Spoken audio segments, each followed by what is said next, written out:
Bonjour, je suis Lise et je suis sage-femme et directrice médicale au sein du cabinet Gynéa. Je suis, diplômée d'une école de sage-femme, depuis 2011.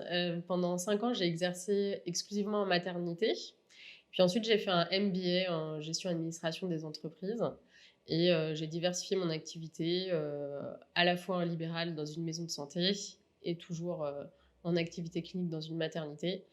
Et je suis devenue cadre de cette maternité. Donc, j'ai exercé mes fonctions pendant 2 ans au sein de cette maternité et ensuite j'ai choisi de rejoindre le projet Gynéa. Mon poste de directrice médicale chez Gynéa consiste principalement à animer le projet médical, du cabinet, donc avec les professionnels de santé, à construire ensemble le projet médical, à accompagner, l'aspect formation, la création de partenariats et de conventions. Je suis vraiment le point central et l'interlocuteur privilégié pour tous les professionnels dès qu'ils ont un besoin, au sein du cabinet, sur des points, qui peuvent être très variés, sur la formation, sur le matériel. Et puis, je participe également au recrutement, des professionnels qui rejoignent l'équipe et à leur intégration, à l'organisation de la formation d'étudiants puisqu'on accueille des étudiants au sein du cabinet et puis tout ce qui est, coordination avec les partenaires extérieurs, avec les établissements, les autres professionnels de santé du territoire, les associations. Aujourd'hui, en santé de la femme, il y a plusieurs sujets. Il y a effectivement pas mal de nomadisme médical. On a aussi des femmes qui ont un suivi assez discontinu. Pas mal de femmes qui savent qu'il y a qui ne savent pas forcément qu'il y a un suivi, annuel à réaliser de prévention.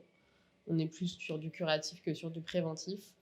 Et puis, pas mal de sujets qui sont pas forcément énormément développés ou accessibles, notamment, en regard de la ménopause ou l'accompagnement postnatal. Donc c'est des thématiques qu'on souhaite pouvoir, approfondir et développer au sein du cabinet. Et puis aussi pouvoir être, un lieu d'écoute et que la consultation soit vraiment, le moment, pendant lequel la patiente peut poser ses questions, obtenir des réponses, pouvoir être rassurée, pouvoir être orientée.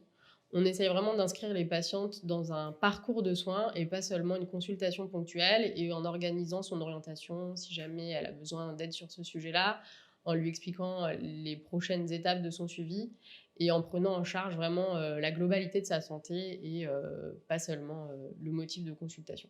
Donc voilà, une prise en charge globale de la santé, un focus vraiment sur les, sujets, qui sont encore insuffisamment pris en charge, que les patientes sortent satisfaites de leur consultation en ayant eu, le sentiment d'être écoutées, entendues et d'avoir eu des réponses à leurs questions.